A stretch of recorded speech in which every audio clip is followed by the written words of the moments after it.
Good day to you. This is my second video, and I'll be talking about the calculator HTML interface. So, the calculator interface or this software application, we are supposed to make it interactive.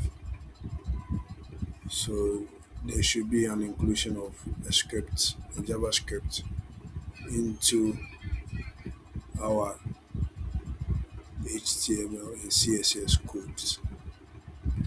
So, here is the script.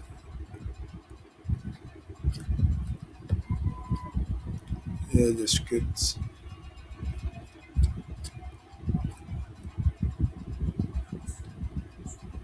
Here's the script I have included, class calculator, up to the end at this point. And we are going to know how we were able to put all these functions and attributes and operators together to make our JavaScript calculator or our calculator interactive. To make our calculator interactive. So first of all, I want us to talk about the script. So the class calculator, the constructor, I want us to read, I want us to talk a little bit about it and we proceed. I did a short note about the calculator. So the first one, it displays the element stores references to the DOM, that's document object model, notes where previous and current operand text will show. Initialization, you call the clear function to reset internal state when the calculator is reached. Current operand, what the user is currently typing or the latest result. So what the user is currently typing is the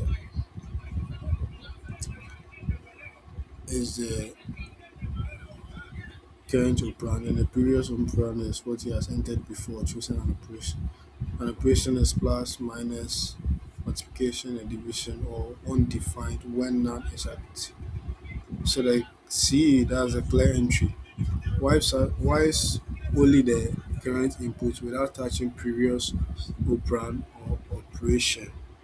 So the delete also deletes character currently in the input used for corrective mistakes. So that's what it does. I hope you heard about the clear. It clears input without touching the operand or operation. Now let's continue.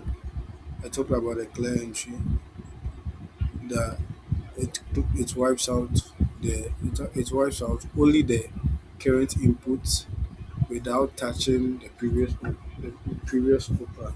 So if in case the person is inputting a value and you use the operand to or use an operation, when we are trying to wipe it out, trying to clear it, you clear the current input without touching the previous operand or operation.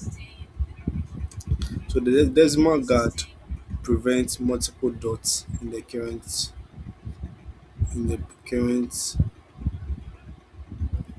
number. That's what the decimal guard does. And concatenation appends it appends typed digits or the decimal point to build the current number as a string. And the empty guard ignores operation selection if there is no number. In the chain operations, if a previous operand exists, it computes first into brackets the typing 2 plus 3 times what will compute 2 plus 3 equals 5 before switching and multiplying. So there is a chain operation among, and state shift moves current. So you have a lot of attributes or elements we'll be talking about. I'm talking about the current operation, the previous operation, the the choose operation, the pending number, the delete, and the clear entry. So we move straight to the computation. So when you want to compute, you have open a bracket and you have declared this variable. Let's computation close constant prev parcel float this previous operation const declare the current condition that in the computation prev plus current have to break. So if it's prev minus current, have to break and give an answer. So it uses the operands, the operative signs to work. I'll talk about the current operand. So we'll talk about the get display number, the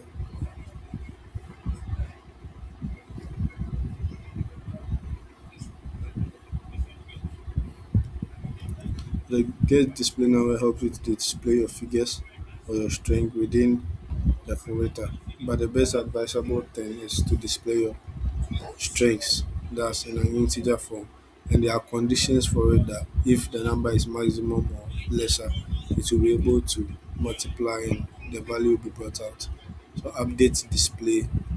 So after your values have been displayed, the if there is any changes or any rectifications you want to make in your code, you can do so by removing it by doing addition and subtraction to your codes. And the number button, the constant number buttons, helps you to input your values, helps you to input your values and add your numbers and multiply and do your calculations. So the number buttons to do with its its function being declared and its event listener being declared to click the data set or in the number. So we have the equal button, that's the add event listener, and action. The actions are the conditions that you should add, you should subtract, you should multiply, and you should divide. So equal buttons, you add event listener, calculator compute, clear button. So in the clear button, you add an event. So when adding the event listener, there's a click. You click the button and you put the information you want there. And you click your entry button that if the add event listener, so I can click button, calculator this, the entry. So after calculating your value 80 times 5, the answer is